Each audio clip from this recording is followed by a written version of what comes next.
लोगों की यह परंपरा रही है, पुराणों की यह परंपरा रही है कि जब तक महात्म्य का ज्ञान नहीं होता है तब तक हम अध्याय में प्रविष्ट नहीं होते हैं। श्रीमद् भागवत जी का जब हम प्रारंभ करते हैं तो 6 अध्यायों में महात्म्य का वर्णन है, और बिना महात्म्य के हम अध्यायों में, कथा में प्रविष्ट नहीं होते। इसलिए सबसे पहले वेद भगवान का महत्व क्या है, जब महत्व का ज्ञान हमें हो जाएगा तब जाकर के उस वस्तु में हमारी श्रद्धा होगी। इसीलिए, और जब तक प्रतीति नहीं होगी, और प्रतीति बिना श्रद्धा के नहीं होगी, और श्रद्धा कैसे जागेगी, महिमा से जागेगी, महत्व से जागेगा। तो इतना जो वेद का महत्व है वह क्यों है, क्या कारण है? अन्य भी शास्त्र हैं, सभी दर्शन शास्त्र, सभी शास्त्र, पूरा संस्कृत वाङ्मय जो है आदरणीय दृष्टि से वेद को क्यों देखता है? न्याय शास्त्र हैं, दर्शन, व्याकरण शास्त्र, सारे शास्त्र हैं, लेकिन सभी शास्त्र यह सोचते हैं कि भगवान वेद एक अपने वाक्य से हमें पुनीत कर दें, प्रमाणित कर दें। जितने शास्त्र हैं सभी शास्त्र जो है प्रमाण के रूप में केवल श्रुति प्रमाण का उद्घोष करते हैं, और जहां पर श्रुति प्रमाण है उसके लिए फिर किसी दूसरे प्रमाण की आवश्यकता उन्हें नहीं पड़ती। इसी दृष्टि से आज हम लोग वेद के परिचय के लिए उपस्थित हैं। वस्तुतः वेद किसे कहते हैं, वेद का क्या अर्थ है? क्यों कि भाई वाक्यार्थ ज्ञाने पदार्थ ज्ञानम कारणम, वाक्यार्थ के ज्ञान में पदार्थ ज्ञान कारण होता है। तो वेद शब्द का अर्थ क्या होता है? प्रायः आप जानते होंगे, प्रायः लोग सुनते हैं, लोग कहते हैं कि वेद का अर्थ है ज्ञान। वस्तुतः वेद का अर्थ नहीं है। वेद धातु का अर्थ ज्ञान हो सकता है, लेकिन वेद का अर्थ ज्ञान कैसे होगा? आप देखें, वेद का हम लक्षण करते हैं क्योंकि लक्षण के द्वारा ही हम उसके अर्थ का बोध कर सकते हैं। अब देखिए, यज्ञ में भी एक वेद होता है, बैठे हैं ओंकार जी, तो वहां वेद जो है रूढ़ है, वेद एक संज्ञा है। वहां पर कुछ मुष्टि से बना हुआ वत्स जानुकृति एक वेद है, जिसका दर्शन हम लोग कल करेंगे, और जिसकी चर्चा मंत्र में भी वेदोसी करके आई है। तो वहां भी एक वेद है। अब थोड़ा सा इसे हम स्थूल रूप में देखें तो उसे हम आजुदात्त कहते हैं। जो आजुदात्त स्वर का भी बहुत महिमा है। ऐसे ही हस्तस्वर हम लोग नहीं चलाते हैं, ऐसे ही हस्तस्वर नहीं है, बहुत महिमा है, और उसका सारा बोध जो है अर्थ ज्ञान में है। इसलिए तो वहां एक वेद शब्द है, तो वह वेद शब्द जो है रूढ़ है। शास्त्र की परिभाषा है, रूढ़ भी कुछ शब्द होते हैं, कुछ यौगिक होते हैं, कुछ योग रूढ़ शब्द भी होते हैं। तो वहां जो शब्द है वह वेद शब्द है। आजुदात्त होने के कारण वह क्या है, रूढ़ है, उसे ही हम वेद कहते हैं। लेकिन ग्रंथात्मक जो वेद है, जिसका अध्ययन और अभी हम लोगों ने मंगलाचरण में सुना, उसका क्या अर्थ है भाई? तो कहते हैं कि भाई उसकी तो व्युत्पत्ति करनी पड़ेगी, उसका लक्षण करना पड़ेगा। तो सर्वप्रथम जो एक सर्वसाधारण लक्षण है, जिसे सब लोग प्रायः जानते हैं, बहुत सारे लक्षण, बहुत दार्शनिकों ने लक्षण किया है, लेकिन एक अत्यंत प्रसिद्ध लक्षण है, उसी पर हम लोग आज विचार करेंगे, जिस लक्षण को सब लोग जानते हैं। आचार्य सायण कहते हैं इस विषय में कि इष्ट प्राप्त अनिष्ट परिहारयोः अलौकिकम उपायम यो ग्रंथो वेदयति स वेदः। कहते देखिए कितनी बड़ी बात उन्होंने कह डाली, और केवल हम लोग लक्षण मात्र कह करके, और लक्षण याद है, लक्षण की परिभाषा कह दिए, और इतना ही में हम अपने को धन्य मानते हैं कि हमें यह लक्षण मालूम है, ज्ञात है। लेकिन कितनी बड़ी बात उन्होंने कही, कहा कि वेद का कार्य क्या है, वेद करता क्या है? तो कहते हैं कि इष्ट की प्राप्ति और अनिष्ट का परिहार। इसका मतलब क्या हुआ? तो कहते हैं कि विधि और निषेध, इसको यदि शास्त्रीय भाषा में कहें तो वेद जो है विधान करता है और निषेध करता है। इष्ट की प्राप्ति का मतलब विधान, और अनिष्ट का निवारण का, अनिष्ट का बोध का मतलब यह है निषेध करना। तो कहते हैं कि विधि और निषेध का उदाहरण दीजिए, इसे स्पष्ट कीजिए। विधि कहती है कि भाई दर्श पूर्णमासाभ्याम स्वर्ग कामो यजेत, ठीक है, यह विधि होगी। ना नृतम वदेत, यह क्या हो गई, निषेध हो गया।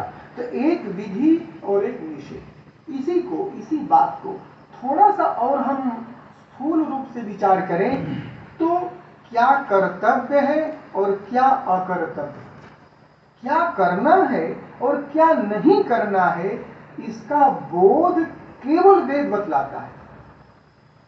इसीलिए आचार्य सायण कहते हैं इष्ट प्राप्ति अनिष्ट परिहार। और हम यही भ्रम में पड़ जाते हैं। हम मनुष्य हैं, हमारे पास यह विवेक नहीं है कि क्या करना है और क्या नहीं करना है। कर्तव्य और अकर्तव्य का बोध यदि होता है संसार में तो वह केवल मात्र वेद के द्वारा ही होता है। भोजन करना और स्नान करना यह कर्तव्य नहीं है। यह तो कहा कि यह तो रागतः प्राप्त है। मनुष्य होने के कारण वेद जो है यह नहीं कहता है कि भोजनम कुरु भोजनम कुर्यात स्नानानंतरम भोजनम कुर्यात, ऐसा नहीं, क्यों, स्वाभाविक है भूख लगेगी। तो जो लौकिक चीज है, लौकिक वस्तु को वेद नहीं बतलाता है। क्यों नहीं बतलाता है? कहते हैं लौकिक चीज रागतः मनुष्य को प्राप्त, स्वभावतः प्राप्त है, लेकिन अलौकिक वस्तु के बारे में मनुष्य नहीं जानता है। वह क्या है अलौकिक वस्तु? कहते हैं कि वह जो अलौकिक वस्तु है वह स्वर्ग है, सुख विशेष है, ब्रह्म है, जीव है। ये जो जितने अलौकिक चीज हैं, इस अलौकिक वस्तु का जो बोध करावे और हमारे कर्तव्य हमारे अकर्तव्य का जो बोध कराता है, उसी का नाम वेद है। बताइए कौन नहीं चाहता है और किसको ऐसा अज्ञान नहीं है? ध्यान दीजिए, बहुत स्पष्ट बात है कि हम दुखी क्यों होते हैं संसार में। हमारे दुख का कारण क्या है? अज्ञान। हमारे दुख का कारण केवल अज्ञान है। अब कहते हैं कि अज्ञान में कारण क्या है? अज्ञान में कारण कर्तव्य और अकर्तव्य है। कर्तव्य को हम अकर्तव्य मान बैठते हैं और जो अकर्तव्य है उसको हम कर्म मान बैठते हैं। तो उससे क्या हुआ? यह जो अज्ञान है वही अज्ञान हमारे दुख में कारण है। बहुत सरल शब्दों में मैं वेद की परिभाषा आपको समझा रहा हूं। और उसी कर्तव्य की प्राप्ति किसके द्वारा होती है? वेद के द्वारा होती है। तो हमारे दुख की जो ऐकांतिक रूप से निवृत्ति और आत्यंतिक रूप से निवृत्ति जो होती है, भले ही सांख्य शास्त्र कहता हो कि भाई तत्वों के जानने से अज्ञान दुख की निवृत्ति हो जाएगी, दुख त्रयाभिघाता जिज्ञासा तत्पघात के हेतु, लेकिन मैं तो यह कहता हूं कि नहीं, तत्वों को जानने से कदाचित दुख की निवृत्ति हो या न हो, लेकिन वेद की आज्ञा मानने से, वेद चूंकि कह रहा है कि इदं तावत् त्वया कर्तव्यम इदं न त्वया कर्तव्यम, कह तो रहा है भगवान, वेद कह रहे हैं आचार्य देवो भव मातृदेवो भव। ये सब क्या है? ये विधि है, ये विधि है, यह तुम्हारा कर्तव्य है। यानि अनवद्यानि कर्माणि तानि त्वयोपास्यानि स्वाध्याय प्रवचनाभ्याम न प्रमदितव्यम। ये सब क्या है? यही तो विधि है, यही तो हमें करना है। और जानते हैं एक बात, जो अपने से मन में जो न आवे उस बात को जो बतलाता है उसी का नाम वेद है। हम कभी कल्पना नहीं कर सकते हैं, हम प्रत्यक्ष के द्वारा स्वर्ग सुख विशेष को नहीं जान सकते हैं, अनुमान के द्वारा भी हम नहीं जान सकते हैं, क्योंकि अनुमान भी प्रत्यक्ष मूलक ही होता है। यहाँ दर्शन के विद्वान बैठे हैं, आप जानते हैं, लेकिन प्रत्यक्षेणानुमित्यावायस्तुपायो न बुध्यते एनम विदन्ति वेदेन तस्माद् वेदस्य वेदः। इसी बात को और स्पष्ट करते हुए आचार्य सायण कहते हैं कि अलौकिक पद क्यों दिया, क्या कारण है? कहते हैं कि भाई जो प्रत्यक्ष है वह तो लौकिक है, ठीक है, प्रत्यक्ष का ही हम अनुमान भी करते हैं, प्रत्यक्ष मूलक अनुमान होता है, लेकिन जहां पर प्रत्यक्ष भी काम नहीं चलता है, जहां अनुमान भी नहीं जा सकता है, उसको जो बतलावे उसी का नाम वेद है। यदि इस परिभाषा में आचार्य सायण की इस परिभाषा में इष्ट प्राप्त अनिष्ट परिहारयो हो अलौकिक पद को हटा दिया जाए तो स्रक चंदन बलिता माला आदि के द्वारा सुख की प्राप्ति तो हो ही सकती है, लौकिक सुख की प्राप्ति तो हो सकती है, फिर जरूरत क्या है वेद की? इसीलिए वहां अलौकिक पद को रखना पड़ा और उसी अलौकिक पद की व्याख्या करते हुए आचार्य सायण कहते हैं कि प्रत्यक्षेणानुमित्या वा यस्तुपायो न बुध्यते, प्रत्यक्ष के द्वारा और अनुमान के द्वारा जिस उपाय का बोध न हो, जिस उपाय का, ध्यान दीजिए, जिस उपाय का बोध न हो वह उसी का नाम क्या है? उस उपाय का ज्ञान कौन कराता है? तो वह वेद है। वेद जो है साधन है, ध्यान दीजिएगा, वेद जो है वेद्यन्ते ज्ञाप्यन्ते बोध्यन्ते अनेन, तो इसका बोध्य क्या है? तो कहते हैं कि ब्रह्म, धर्म ब्रह्मणि वेदैक वेद्ये, धर्म और ब्रह्म जो है वेद के अतिरिक्त किसी से नहीं जाना जा सकता है। धर्म का सच्चा स्वरूप क्या है और ब्रह्म का सच्चा स्वरूप क्या है, इसको जानने के लिए यह ब्रह्म वेदैक वेद्य है। ये दोनों जो है धर्म और ब्रह्म वेदैक वेद्य है। तो धर्म का प्रतिपादन हमारे संहिता भाग करते हैं। अभी आपने सुना, उन्होंने झांझी ने कहा बहुत बढ़िया कि भाई यागादिरेव धर्मः, तो कहते हैं याग ही तो धर्म है। धर्म क्या है? वेद प्रतिपाद्य प्रयोजनवान जो है अर्थो धर्मः, तो वेद प्रतिपाद्य जो याग है वही धर्म है। वहां यहाँ तक तो ठीक है, लेकिन जब आगे मीमांसा के ग्रंथों में जब पढ़ेंगे तो वहां तो कहा कुछ नहीं, कहते कि ये जो वाक्य है विधि वाक्य ही धर्म है। वहां उठाया है कि धर्म का कोई लौकिक आकार तो है नहीं, फिर उसका लक्षण कैसे किया जाए? धर्म का जिसका लौकिक आकार होता है, जैसे मनुष्य है, चेयर है, माइक है, तो जिसका लौकिक आकार है उसका हम लक्षण कर सकते हैं। धर्मस्तु अलौकिकः, धर्म क्या है? अलौकिक है, उसका लक्षण नहीं किया जा सकता है। तो कहते कि नहीं, चोदना एवं प्रमाणम, विधि वाक्य ही धर्म है। जैमिनी न्यायमाला में कहा कि विधि वाक्य ही धर्म है। और यही नहीं, इसको इसमें जो प्रतिपादित वो तो और किसी देवता को मीमांसक जो है पूर्व मीमांसा के जो है कहीं नहीं भैया, वेद की रक्षा के लिए इतना प्राणपण से लगे हुए हैं। वेद की रक्षा के लिए मीमांसा शास्त्र जो है प्राणपण से लगी हुई है कि आप भले ही हमें नास्तिक कह लो, हमें स्वीकार है, हम ईश्वर को नहीं मानते, थोड़ी देर के लिए हम तटस्थ रहते हैं, हमें स्वीकार है, लेकिन मैं वेद को छोड़ नहीं सकता हूं। वेद वाक्यों की एक एक व्याख्या, एक एक शब्दों का अर्थ, जितना बढ़िया मीमांसा शास्त्र ने वेद की रक्षा की है उतने अन्य शास्त्र जो है रक्षा नहीं की। इसलिए मीमांसा शास्त्र का कहा हमें जरूरत नहीं है। मंत्र में जो प्रतिपादित देवता आए हैं, अग्नि देवता, बातो देवता, सूर्यो देवता, कहे हम तो उन्हीं को मानते हैं क्योंकि हम उसी मंत्र से आहुति देते हैं, ओंकार जी जैसे आहुति देते हैं। उसी तरह कहा धर्म और ब्रह्म। तो ध्यान दीजिए, यह जो संहिता है और ब्राह्मण भाग है, यह जो है धर्म के स्वरूप का बोध कराता, और उपासना का स्वरूप जो प्राण विद्या है ये हमारे आरण्यक कराते हैं, और उपनिषद जो है ब्रह्म का बोध कराती है। इसीलिए हमारे यहाँ देखिए नई शिक्षा नीति बहुत व्यापक रूप से चल रही है, सब सारे शास्त्र हैं, सब सारी चीजें हैं, परिवर्तन हो रहा है। लेकिन हमारे यहाँ का जो पाठ्यक्रम था, हमारे ऋषियों का जो पाठ्यक्रम था, कहा कि भाई नहीं, द्वि विद्ये वेदितव्ये परा चैव अपरा च। आप केवल अपरा विद्या को लेकर के, कौशल को लेकर के, ये लेकर के जितनी सारी चीजें हैं, कहीं नहीं, वहीं तक हम सीमित नहीं हैं। एक ही वेद के भाग को अपरा भी कहा और परा कहा। हमारी यात्रा केवल अपरा विद्या तक नहीं है, हमारा विकास केवल आर्थिक विकास ही नहीं है। अर्थ और काम की ही प्रधानता हमारे यहाँ नहीं है, अपितु धर्म से नियंत्रित अर्थ और काम हो। हमें तो मोक्ष तक जाना है, ब्रह्म प्राप्ति तक जाना है। मनुष्य का जीवन इसलिए नहीं मिला है कि केवल अर्थ और काम की ही हम उपासना करें।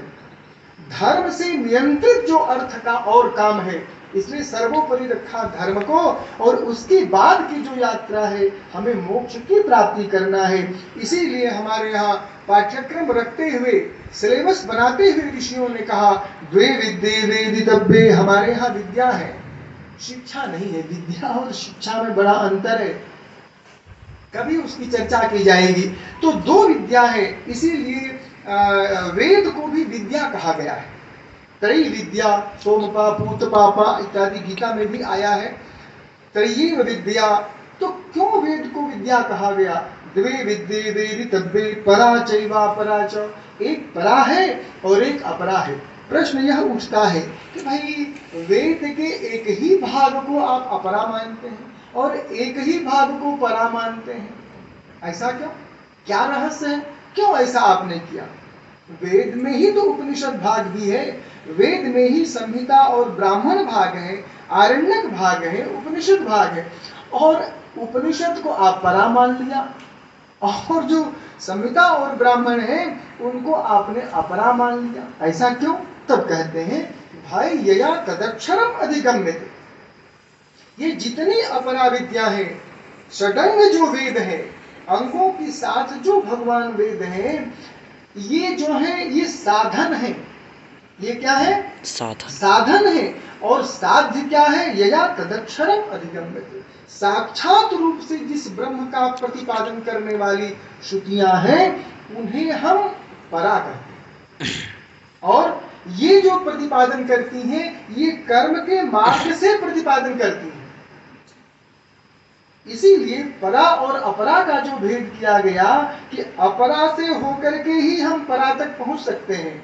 आप यह ध्यान दीजिए, उपनिषद में, ईशावास्य उपनिषद में कहा गया है कि भाई जो कर्म के मार्ग से होकर के वहां तक हमें प्राप्त करता है, अपरा विद्याओं को पढ़ने के पश्चात जब परा विद्या में प्रवेश करता है, वस्तुतः वही वेद के अर्थ को जान सकता है, दूसरा कोई नहीं जान सकता है।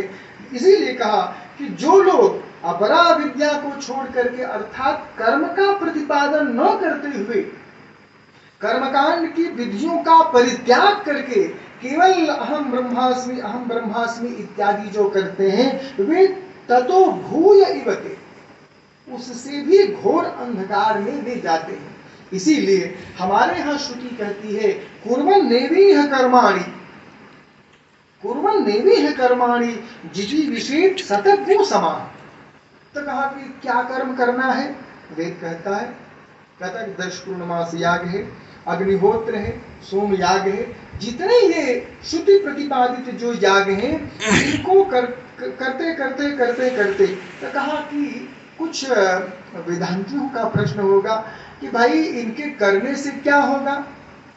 कर्म में ही जब हम लोग लगे रहेंगे तो उस ब्रह्म का बोध कैसे होगा? कहते नहीं, कर्म करते क्या होता है, कर्म बंधन से व्यक्ति मुक्त हो जाता है। और कर्म करने से अंतिम दिया है, आप जब 39वां अध्याय देखेंगे जहां प्रवर्ग याग का विवेचन है, तो उसमें कहता है कि 39 अध्यायों में जो कर्मकांड का प्रतिपादन किया गया है, जिन यागों का प्रतिपादन किया गया है, उनके करने से अंतःकरण शुद्ध होता है।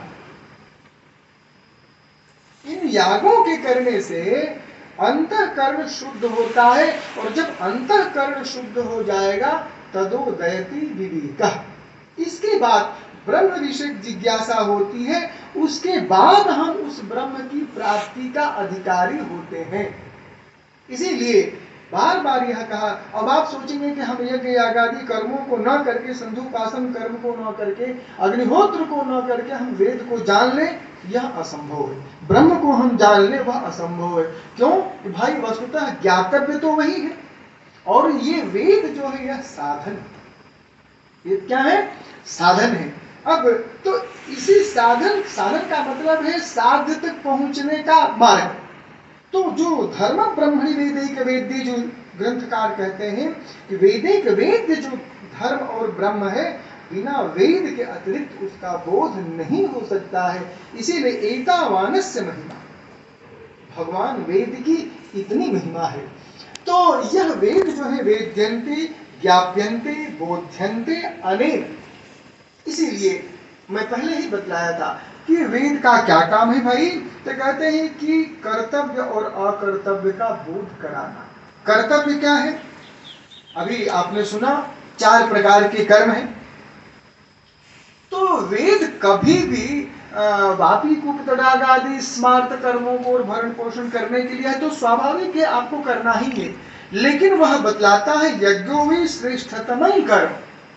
यद्यपि श्रेष्ठ शब्द में प्रत्यय की आवश्यकता नहीं है, फिर भी श्रुति वाक्य है, इसमें कहीं कोई अपलाप तो नहीं किया जा सकता है। इसीलिए इससे श्रेष्ठ कोई कर्म नहीं है, ये कहने का तात्पर्य।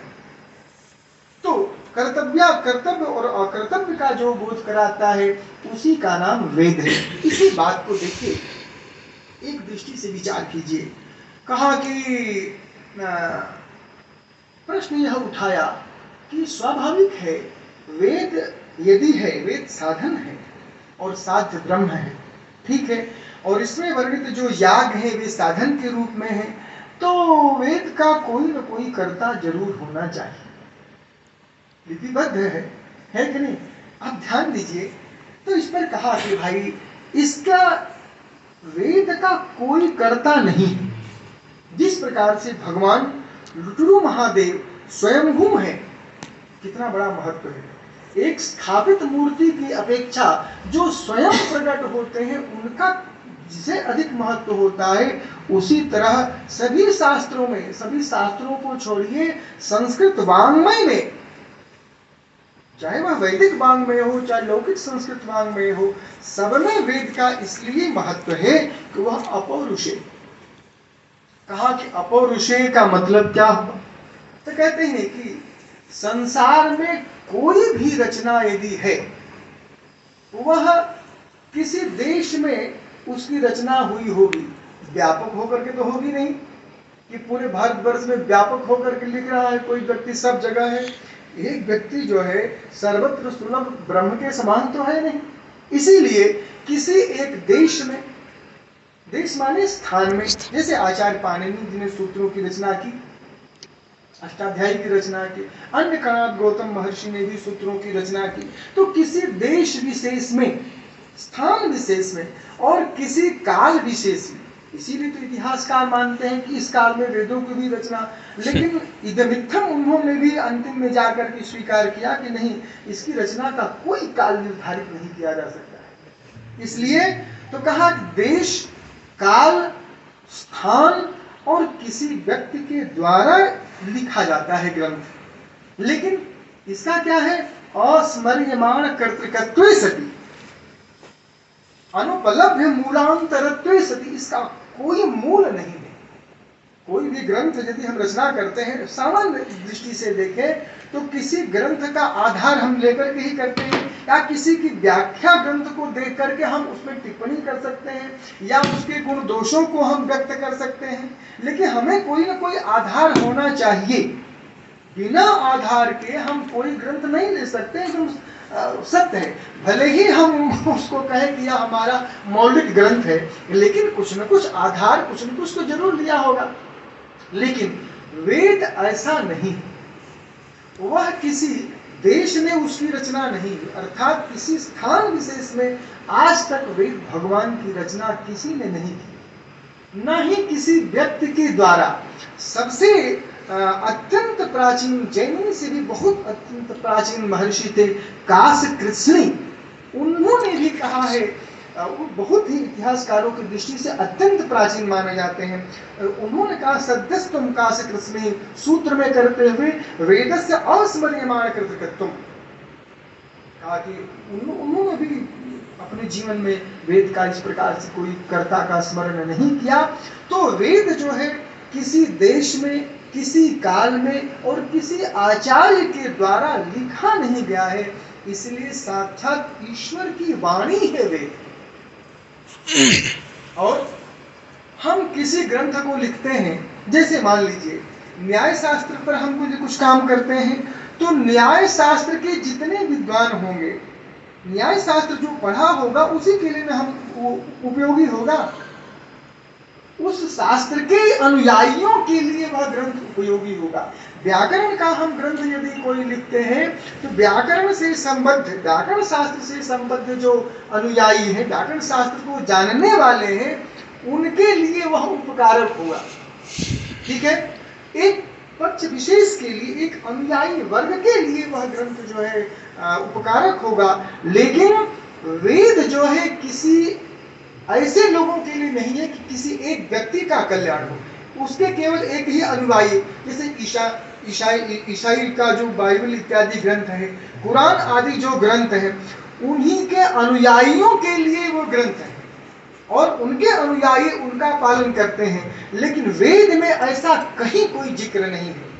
वेद सबके लिए सामान्य है। इसीलिए कहा, अब बताइए कौन ऐसा होगा कि अग्ने में सुपथाराय अस्मान विश्वानि देव बहुनानि विद्वान, या किसी एक व्यक्ति के लिए है, किसी एक देश विशेष के लिए है कि हिमाचल प्रदेश वालों के लिए भी ऐसा कहा गया हो या दिल्ली वालों के लिए ही ऐसा कहा गया हो, ऐसी बात नहीं। वेद में कहीं भी आप एक वचन का प्रयोग नहीं पाएंगे। जहां कहीं भी आप प्रयोग पाते हैं बहुवचन का ही प्रयोग। आप चाहे कितनाओं भी मंत्र को देखें, एक वचन का प्रयोग नहीं।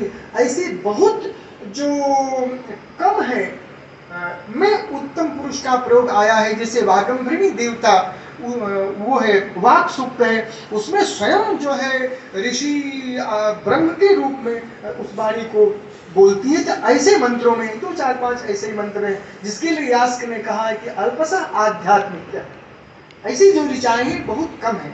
लेकिन कहीं भी आप जो है वेद मंत्रों में, किसी भी शाखाओं के मंत्रों में केवल बहुवचन का प्रयोग हुआ है, और वह बहुवचन का प्रयोग हम सभी के कल्याण के लिए।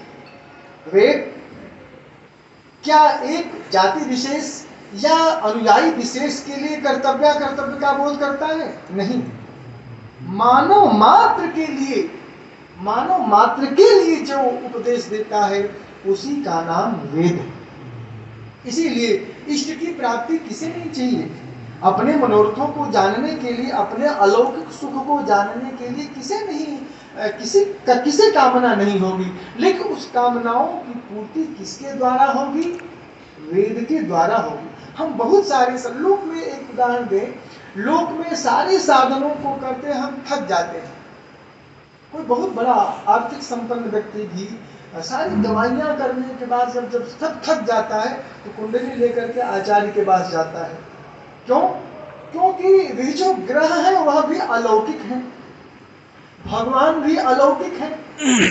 जब वह कहता है कि नहीं, आप महामृत्युंजय का जप कराइए और इससे यह व्यक्ति सही हो जाएगा, कुछ ग्रहों की प्रतिकूलता है, तो जैसे ही वह चाहे आधा ही विश्वास सही है कि नहीं, ब्राह्मणों को बुला करके जब वो कार्य प्रारंभ कर देता, तो धीरे धीरे भगवान की यह कृपा से वह व्यक्ति जो है स्वास्थ्य लाभ करने लगता है।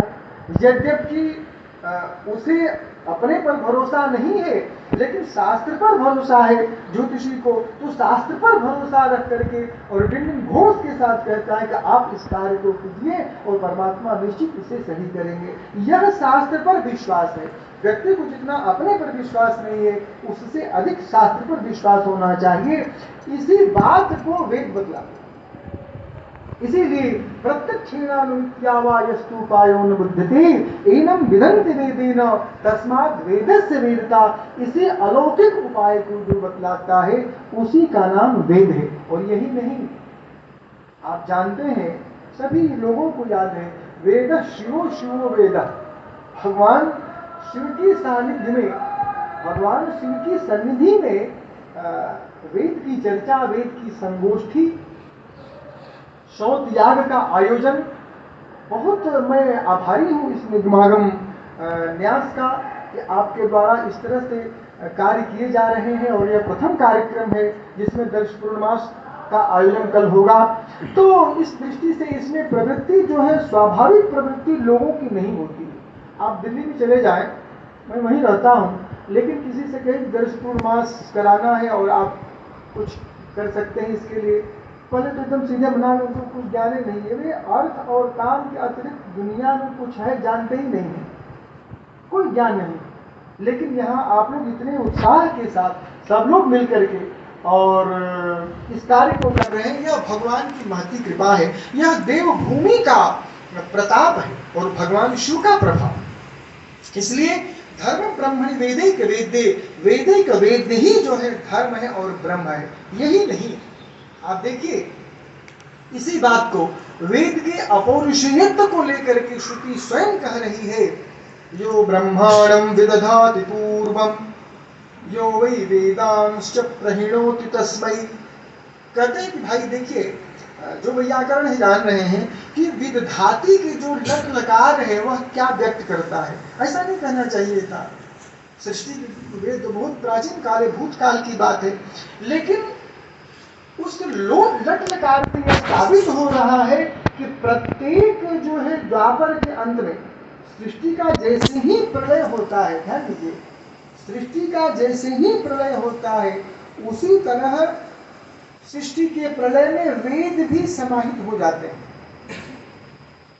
और जैसे ही सृष्टि उत्पन्न होती है वैसे ही भगवान वेद का प्राकट्य होता है, और प्राकट्य होता है, प्रादुर्भाव होता है, और फिर जो है महर्षि व्यास के द्वारा वेदों का विभाजन होता है 4 संहिताओं में। पहले वेद एक ही था, लेकिन मेधा की ह्रास होने के कारण, मंदमतीन वेक्ष, मंदबुद्धि होने के कारण, धीरे धीरे कलयुग में ह्रास होने के कारण भगवान वेद व्यास ने एक ही वेद को चतुर्धा विव्यासयामास, अर्थात विभक्त करने के कारण ही भगवान को वेद व्यास कहा। भगवान वेद व्यास भी एक अवतार है 24वें अवतार में, इसलिए भगवान ने अपने स्वरूप को 4 भागों में विभक्त किया, 4 भागों में विभक्त करके चारों शिष्यों को पढ़ाया, वो अलग बात है। तो इसलिए यो ब्रह्मांडं विदधाति पूर्वम, पूर्वम यह परमात्मा, यह ईश्वर ब्रह्मांडं विदधाति, पहले भगवान ईश्वर जो है किसकी रचना करते हैं, ब्रह्मा की। पुराणों में भी आप देखते हैं सृष्टि क्रम का जब प्रवर्तन होता है तो पुराणों में भी यही क्रम है। तो जब भगवान ब्रह्मा को बना देते हैं तो ब्रह्मा को बनाने के बाद कहते कि भाई सृष्टि इत्यादि करो, तो कहा कि हमें तो सृष्टि का कोई ज्ञान ही नहीं है भगवान, हम कैसे करें सृष्टि, हमें कोई एक मॉडल चाहिए ना। उस आधार पर हम प्रश्न पत्र बनाते हैं, तो प्रश्न पत्र के साथ एक मॉडल पेपर भी आता है, उसमें लिखा रहता है कि आपको इस तरह से प्रश्न पत्र बनाना है, इस तरह से करना है, ये आपको नहीं करना है, आपको हस्ताक्षर नहीं करना है, अपना बहुत सारी चीजें हैं। उसी तरह भगवान ने, ब्रह्मा जी ने कहा हमें तो कुछ ज्ञान ही नहीं है, तो भगवान ने सृष्टि के लिए क्या दिया, कहा कि यो ब्रह्मांडं विदधाति पूर्वम और यो वै वेदांश्च प्रहिणोति तस्मै। ध्यान दीजिए, तस्मै ब्रह्मणे, उस ब्रह्मा जी को भगवान वेद जो है प्रहिणोति, ध्यान दीजिए ये इतनी बढ़िया बात है। प्रहिणोति क्रिया को जो व्याकरण जानते हैं अच्छी तरह, प्रहिणोति क्रिया का मतलब है प्रेषित करना। प्रेषित करने का मतलब यह है कि जो वस्तु पहले से है, जैसे हमारे पास कोई वस्तु है, हमें उसे रजिस्ट्री करनी है, हमने लिफाफा में तैयार कर लिया, अब केवल हमें स्पीड पोस्ट करना है। ऐसा नहीं कि वेद को बनाया और किया और ऐसा कुछ नहीं। यो वै वेदांश्च प्रहिणोति तस्मै, तस्मै ब्रह्मणे, उस ब्रह्म को भगवान वेद, भगवान ईश्वर वेद का ज्ञान देते हैं। इसी बात को देखिए श्रीमद् भागवत जी में कहा है कि सबसे पहला जो मंगलाचरण है, जन्माद्यस्य तोन्मयादितरतश्चार्थेषु विज्ञस्वराट् तेने ब्रह्म हृदय आदि कवये मुह्यन्ति यत्सूरयः। कहते हैं उसे तेने माने विस्तारितवान, वही ईश्वर ने ब्रह्मा जी के हृदय में उस ज्ञान का विस्तार कर दिया। प्रकाश का विस्तार होता है, प्रकाश का क्या होता है, विस्तार। प्रकाश बहुत ज्यादा नहीं, जो छोटी सी लाइट की आकृति तो उतनी है, लेकिन प्रकाश का जब विस्तार हो जाता है, इसी ध्वनि का क्या होता है,